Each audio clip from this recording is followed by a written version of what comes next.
Kung naka-prime water ka, ganito rin ba ang eksena sa inyong mga bahay? Mabuhay, ako ito si Eds at welcome sa panibagong Itstorya.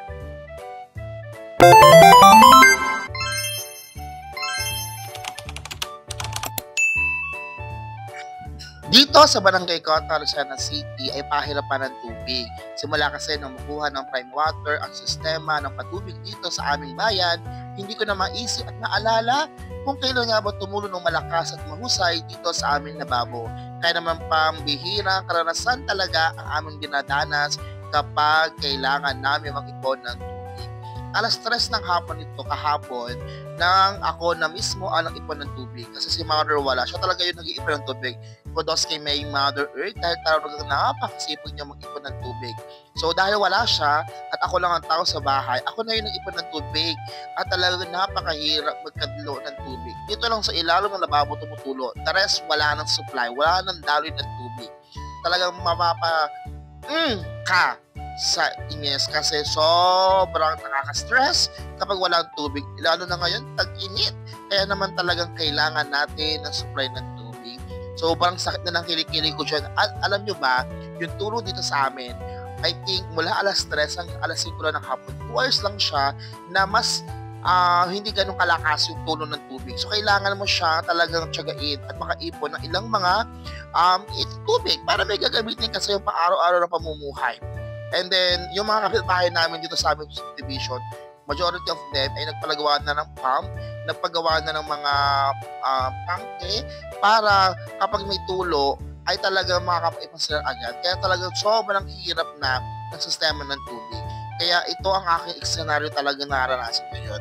So, hindi ko alam kung dito lang ba yan sa Barangay Cota, Lucena City or dito lang sa aming lugar.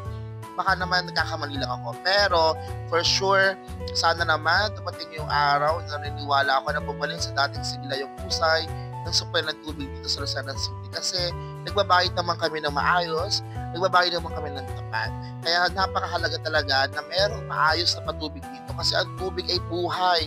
Ang tubig isa sa mga pangunahin natin pangailangan. Kaya dapat talaga ito tutukan ng pamahalaan at kung sino man na makapanood ng vlog na ito. I'm doing this not only for my vlog but for the awareness na ganito yung karaniwang naranasan ng mga karaniwang Pilipino dito sa ating bansa. Kaya naman ngayong malapit ng eleksyon, piliin natin yung mga politiko na makatutulong sa ating buhay.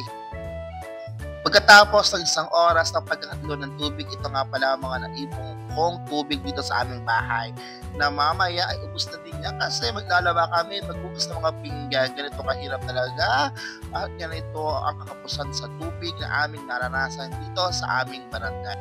After ko mag-igib ng tubig kasi medyo malakas ngayon ang tulo dito sa aming subdivision. Ang service namin is prime water pero hindi siya prime water. Hindi na siya water. Prime nga lang all at kanina pa ako nag-iigib. At least siguro mga 2 hours na. 2 hours na ako nag-iigib. Ayan, tinan nyo naman. Sobrang wet na tayo. Diyos ko. Ibig na tutulog tayo eh. Papakita ko sa inyo yung mga naipon ko ng water dito sa labas ng bahay. Kasi hindi na siya mapapasok sa loob. Hirap ang tubig dito sa Cota, Lucena City, dito sa aming street. Sobrang may oras ang tubig, hindi katulad noon na anytime may tumutulong. Ang sarap maghugas ng pinggan. Sa lababo ngayon, hindi ko na siya magawa kasi hindi ako naghugas ng pinggan. Kasi walang tumutulo. So sana lang magawan to ng action ng pamahalaan, no? Ang prime water sana dito sa Lucena ay magkaroon na din ng maayos sa serbisyo kasi nagbabayad naman kami ng tama. Tsaka kahit walang tumutulong, may minimum kineme sila. So sana naman this coming election, mag-ingdaan ito para magkaroon naman tayo ng magandang serbisyo sa tubig. Kasi napakahalaga ng tubig sa buhay natin. Ang hirap ng igib, sobra.